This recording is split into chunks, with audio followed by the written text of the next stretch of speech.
Ads లేకుండా latest episodes చూడండి. ఇవాళ ఇంత అవమానించి పంపించారంటే నేను నమ్మలేకపోతున్నాను. వాళ్ళు ఓట్లు వేయకపోతే పోయారు.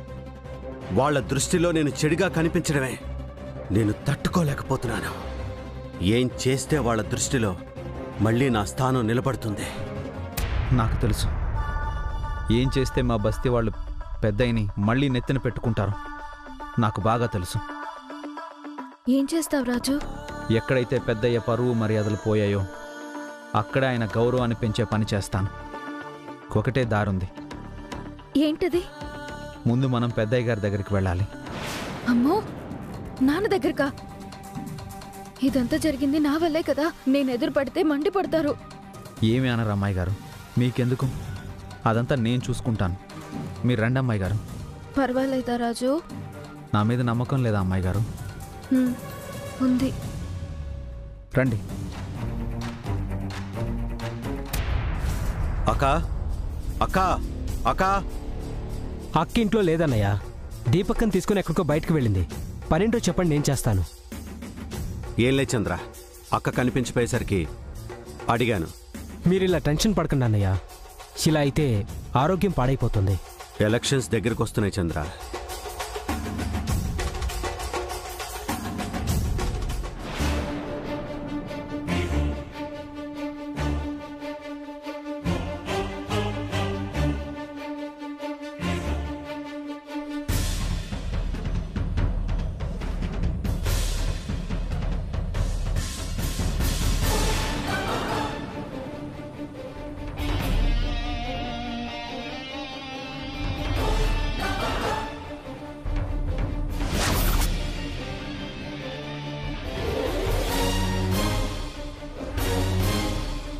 రండి అమ్మాయి గారు.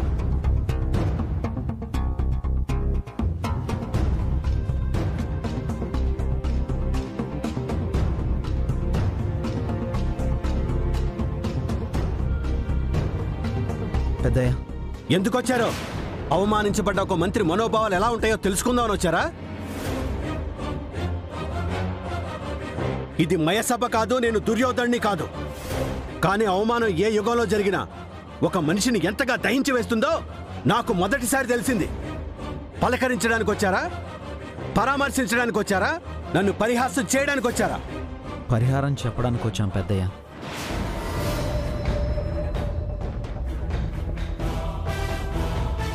మా పశ్చాత్తాపం గాయపడ్డ మీ గుండెని, రగిలే మీ మంటని చల్లబరచలేవని నాకు తెలుసు. మా ప్రమేయం లేకుండానే మా ప్రసక్తి వచ్చింది. మాకెటువంటి సంబంధం లేకుండానే మా వల్ల మీ మీద ఆరోపణ చేయబడింది. అందువల్ల మీ మనసును శాంతపరిచే బాధ్యత మా మీద పడింది. ఏం చేయగలరు మీరు? బస్తీలో పోయిన పరువుని తిరిగి తెచ్చివ్వగలరా? వాళ్లలో పోయిన నమ్మకాన్ని తిరిగి నా మీద కల్పించగలరా? ఏం చేయగలరు? నాన్న,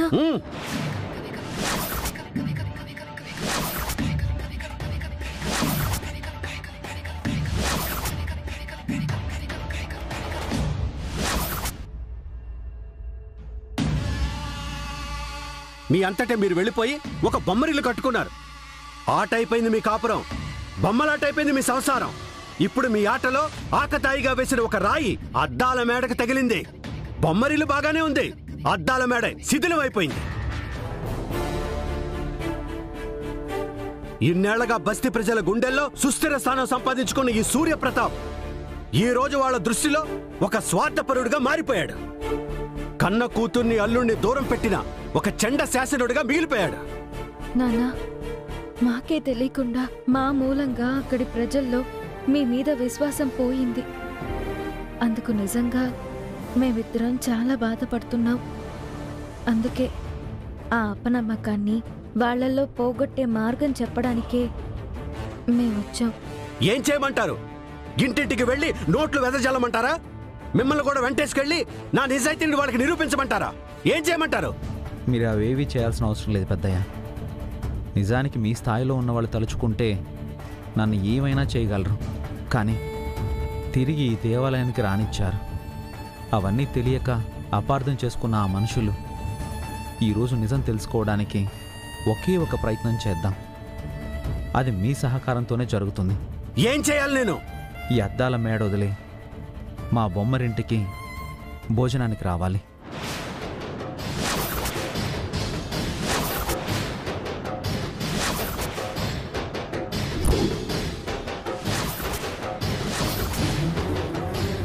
మీరు మమ్మల్ని దూరం పెట్టారని నింద వేసిన వాళ్ళు మీరే మా ఇంటికొచ్చి మా ఆతిథ్యం స్వీకరిస్తే తప్పైందని ఒప్పుకుంటారు. మీ మీద ఏర్పరచుకున్న అభిప్రాయం తప్పని ఒప్పుకుంటారు. మనమేమీ చెప్పకుండానే వాళ్ళు పూర్తిగా అర్థం చేసుకుంటారు.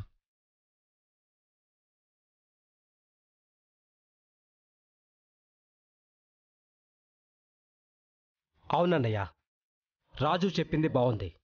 వాళ్ళంటే మీకు కోపము ద్వేషము లేవని చెప్పాల్సిన పని లేకుండానే అర్థమైపోతుంది.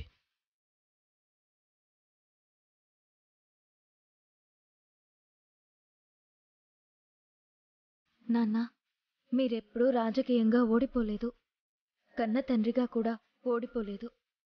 మీరొస్తే గడప గడపకి మీరేంటో అర్థమవుతుంది. మా ఇంటికి భోజనానికి రండి నాన్న, ప్లీజ్ నాన్న.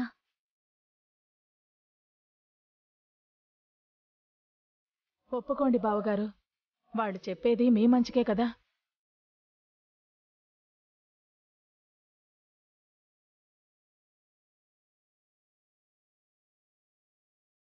సరే, వస్తాను.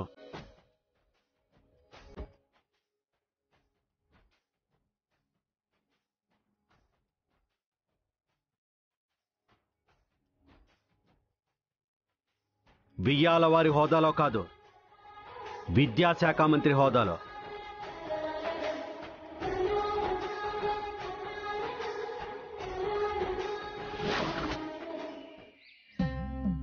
ఇదేటి దనాలు, మీ నాన్న ఇంకా రాలేదు? దనాలు అదిగో మాటలోనే వచ్చేసాడు. ఆ నాన్న, ఇగో సరుకులు, కూరగాయలు, ఇగో ముచ్చెలు, ఇయ్యి మిగిలి. మరి అయ్యో అత్తయ్య, తప్పుకోండి తప్పుకోండి తప్పుకోండి. ఏమైందమ్మా? ఈ పూట వంట నేను చేస్తాను, మీరు వెళ్ళి రెస్ట్ తీసుకోండి. నీకెందుకమ్మా శ్రమ, నేను చేస్తానులే. ప్లీజ్ అత్తయ్య, ఈ పూట నేనే చేస్తాను. అది కాదమ్మా, కూడా గోంటకే ఆ అమ్మాయి గారు మనసు ఆ మాత్రం అర్థం చేసుకోకపోతే ఎలాగా? వాళ్ళ నాన్నగారు మొదటిసారి భోజనానికి వస్తున్నారు కదా, ఆయన ఊరికి తన చేతులతో వంట చేసి పెట్టాలనుకుంటున్నట్టున్నది. నువ్వు దగ్గరుండి చూపెట్టు, అమ్మాయి గారు చేస్తుందా అంతే. అవునా తల్లి, నా బంగారం. ఏం వంటలు చేయాలనుకుంటున్నావు చెప్పు. మా నాన్నకి గుత్తొంకాయ అంటే ఇష్టం అత్తయ్య, అదే చేస్తాను. ఓ సరేనమ్మా, అట్టగే. ఏంటమ్మాయి గారు, మీరు వంట చేస్తున్నారా? అవును రాజు, మా నాన్న మొదటిసారి మన ఇంటికి భోజనానికి వస్తున్నారు కదా, అందుకే నా చేతులతోనే వంట చేస్తాను. ఇప్పుడు మీకు అవసరం అమ్మాయి గారు, అమ్మ చేస్తుంది కదా. ఏం కాదులేరా, నేను దగ్గరుండి చూసుకుంటాను. తన చేత్తోనే వంట వండుతుంది. సూర్యప్రతాప్ గారికి అయ్యగారు వచ్చేసినట్టున్నారు, బేకని వంట. అయ్యో, ఏం లేదు అత్తయ్య, హడావిడిలో చూసుకోలేదు, కొంచెం కాలిందంతే. ఏడిగా ఉంది కదమ్మా.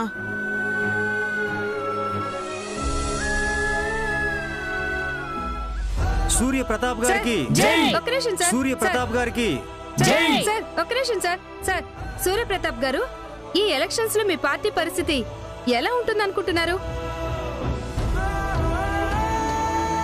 నా కూతురు రూప భోజనానికి పిలిచింది. అయినా ఇది కుటుంబ సమావేశం, దయచేసి ఇక్కడ రాజకీయాల గురించి ప్రశ్నలొద్దు. అయినా మా పార్టీకి డోకాయ ఉంది, జనం మా వైపే ఉన్నారు. మళ్ళీ మా పార్టీ అధికారంలోకి వస్తుంది. ఉంటాను. రండి రండి రండి. సూర్యప్రతాప్ గారికి, సూర్యప్రతాప్ గారికి, సూర్యప్రతాప్ గారికి.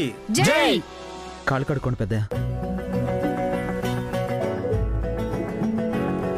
సూర్యప్రతాప్ గారికి, సూర్యప్రతాప్ గారికి, సూర్యప్రతాప్ గారికి, సూర్యప్రతాప్ గారికి,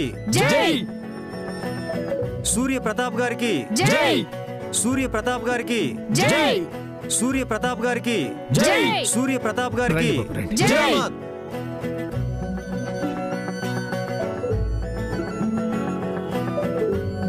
కుంకుండి బాబు. ఊరయ్యా, నువ్వు వెళ్ళి సాప్ పట్రా. ఇగో ముచ్చాలు, అయ్యగారు వచ్చేసినారు.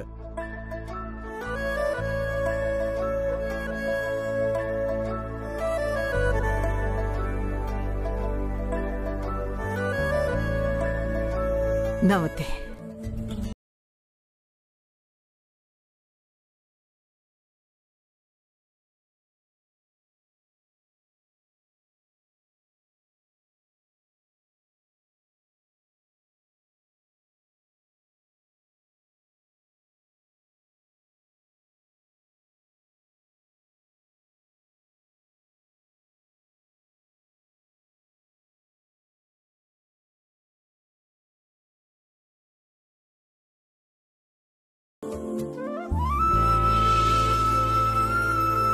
ఒరేయ్యా మెత్తడ దుప్పటి తీసురా.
నానా ఇందులోనే కడిగేసుకోండి.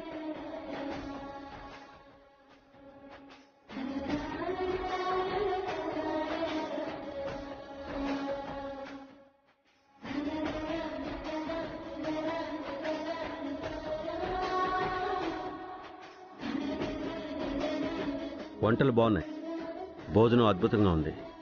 వంట చేసింది నేను కాదయ్యా, అన్నీ మీ అమ్మాయే చేసింది.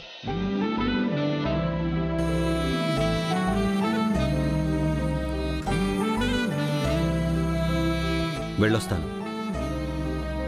సూర్య ప్రతాప్ గారికి జై, సూర్య ప్రతాప్ గారికి జై, సూర్య ప్రతాప్ గారికి జై. ఆగండి, చూసారుగా పెద్దయ్య గారు మా ఇంటికి వచ్చారు. కూతురంటే ఆయనకి అంత ప్రేమ. కొంతమంది గిట్టని వాళ్ళు, ప్రతిపక్షం వాళ్ళు పెద్దయ్య గారిపై దుష్ప్రచారం చేస్తున్నారు. ఆయనకి మేమంటే ప్రేమ లేదని, మమ్మల్ని దూరం పెట్టారని రకరకాలుగా మాట్లాడుతున్నారు. అదంతా నిజం కాదని మీకు ప్రత్యక్షంగా నిరూపించడానికే మీడియా మిత్రులందరినీ ఇక్కడికి పిలిచాను. అవును, అయ్యగారు మా ఇంటికి వస్తుంటారు, తరచుగా మేము వారింటికి వెళ్తుంటాం. కూతురు తనకి ఇష్టం లేని పెళ్లి చేసుకుంటే ఏ తండ్రికైనా కోపం వస్తుంది కదా, కానీ ఆ కోపం శాశ్వతం కాదు. ఎప్పటికైనా గెలిచేది ప్రేమ, మమకారాలే. పెద్దయ్య గారికి కూతురు మీదున్న మమకారమే ఆయన కోపాన్ని తగ్గించేలా చేశాయి. అంతే, ఇదే మీకు ప్రత్యక్ష సాక్ష్యం. మినిస్టర్ గారు, మమ్మల్ని క్షమించండి. నిజానిజాలు తెలుసుకోకుండా ఉదయం మీ గురించి తప్పుగా మాట్లాడాం. కానీ ఇప్పుడు రాజు మాట్లాడిన మాటలను బట్టి, మీరిక్కడ వచ్చిన దాన్ని బట్టి మీరు మీ కూతురు అల్లుడి విషయంలో సానుకూలంగా ఉన్నారని మాకు అర్థమైంది. మమ్మల్ని క్షమించండి అయ్యా. దేవుళ్ళంటే మిమ్మల్ని అపార్థం చేసుకున్నాం. ఏదేమైనా సరే మీకే ఓటేసి మిమ్మల్ని గెలిపించుకుంటాం. సూర్య ప్రతాప్ గారికి జై! సూర్య ప్రతాప్ గారికి జై!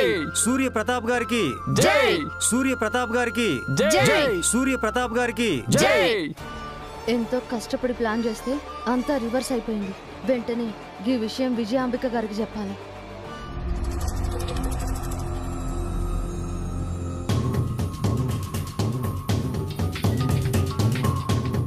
వెళ్ళి ఆ పని మీద ఉండు. సరే అమ్మా. చెప్పు రేణుక, ఏదైనా ఇంపార్టెంట్ విషయమా? అవు మళ్ళా ఇది ఇంపార్టెంట్ విషయమే. పెద్దయ్య గారు ఇప్పుడు ఏడున్నారు? ఇంకెక్కడుంటాడు? మీ బస్తీలో జరిగిన అవమానానికి బాధతో కుమిలిపోతూ ఇంట్లో కూర్చునుంటాడు. ఆ, ఇంట్లో ఏం జరుగుతుందో కూడా తెలియకపోతే ఇక మీరేం రాజకీయాలు చేస్తారు? ఏం మాట్లాడుతున్నావు రేణుక? అవు జరిగిందే చెప్తా అండా. ఇప్పుడు కళ్ళ ముందే జరుగుతాందే చెప్తా అండా. పెద్దయ్య గారు ఇంతకు ముందే మా బస్తీకి వచ్చి వెళ్ళిండ్రు. రాజు ఇంట్లో భోజనం చేసి మరీ వెళ్ళిండ్రు.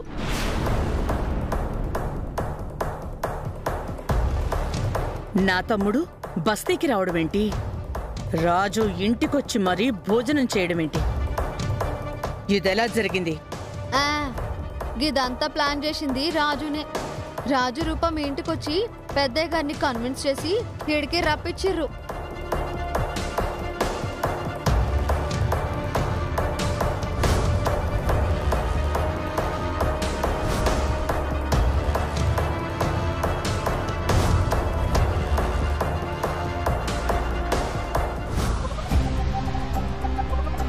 మీరు మీ పనుల్లో బిజీగా ఉండి మీ ఇంటి దగ్గర ఏం జరుగుతుందో చూసుకోలేరు. గీలోపు రాజు రూప తాము చేయాలనుకున్న పనంతా పూర్తి చేసిండ్రు. ఇప్పుడు మా బస్తీ అంతా పెద్దయ్య గారికి పాజిటివ్ గా మారిపోయారు. ఓ రాజుగాడు ఎంత పనిచేశాడు! మేము పడ్డ కష్టమంతా బూడిదలో పోసిన పన్నీరైపోయింది. ఇదంతా వాడి ప్లానా? ఇగో మా రాజును పట్టుకుని గాడు గిడు అనుకుండ్రి, నాకు మస్తు కోపం వస్తుంది. సరే సరే, మహారాజశ్రీ రాజుగారే ప్లాన్ చేసి బస్తీలో నా తమ్ముడి ఇమేజ్ పెంచాడు. ఆయన గారలా చేస్తారని ఊహించకపోవడం మాది తప్పు. సర్లే, ఇప్పుడు ఏం చేద్దాం చెప్పుండ్రి. మన ప్లాన్ అంతా గిడ రివర్స్ అయింది. ఆల్రెడీ ప్లాన్ బి ఆలోచించి పెట్టాను. అది అమలు చేస్తే గనక రాజు రూపల పెళ్లి జరగలేదు అని మనం ప్రూవ్ చెయ్యొచ్చు. ఏందా ప్లాను? వాళ్ళిద్దరికీ 16 రోజుల పండుగ జరిపించబోతున్నాను. వాళ్ల బండారం ఆ ఫంక్షన్ రోజే ఖచ్చితంగా బయటపడుతుంది.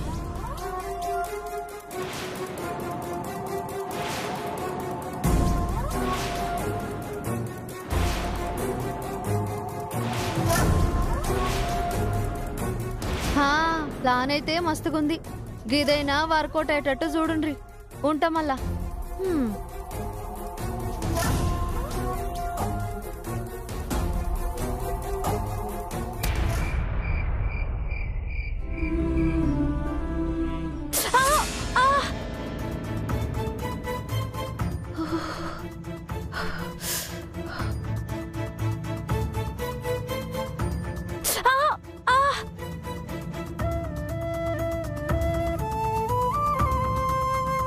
అమ్మాయి గారు ఏమైంది? ఏం లేదు రాజు. ఏం లేదంటారేంటి? మీరు బాధతో విలువెల్లాడడం నేను చూశాను. ఏది మీ చెయ్యి చూపించండి. ఏం లేదు రాజు. ఏది మీ చెయ్యి ఇవ్వండి.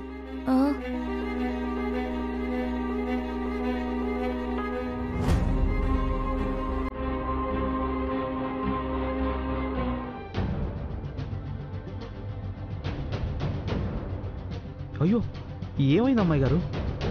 నాన్న కోసం వంట చేస్తుంటే చెయ్యి కాలింది. అయ్యయ్యో, ఈ విషయం ముందే చెప్పొచ్చు కదా అమ్మాయి గారు. చెప్తే మాత్రం ఏం చేసేవాడివి? ఆర్చేవాడివా తీర్చేవాడివా? ఆయింట్మెంట్ రాసేవాడిని. ముందు మీరు కూర్చోండి అమ్మాయి గారు. రాజు కూర్చోండి, చెప్తాను.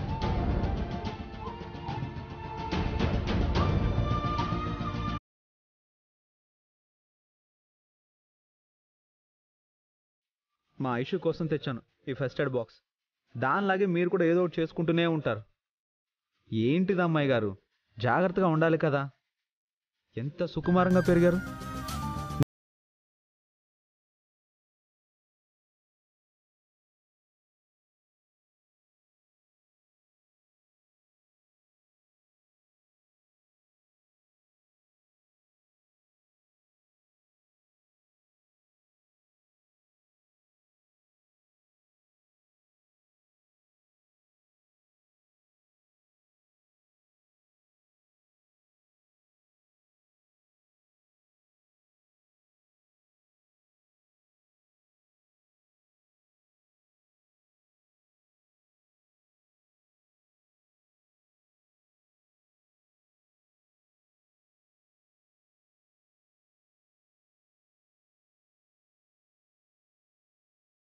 ఏమన్నారు? అదే నీ చేత్తో ఈ ఆయింట్మెంట్ రాస్తుంటే మంట తగ్గి చల్లగా హాయిగా ఉంది. దేవుడి దయ వల్ల ఉదయానికల్లా తగ్గిపోవాలి.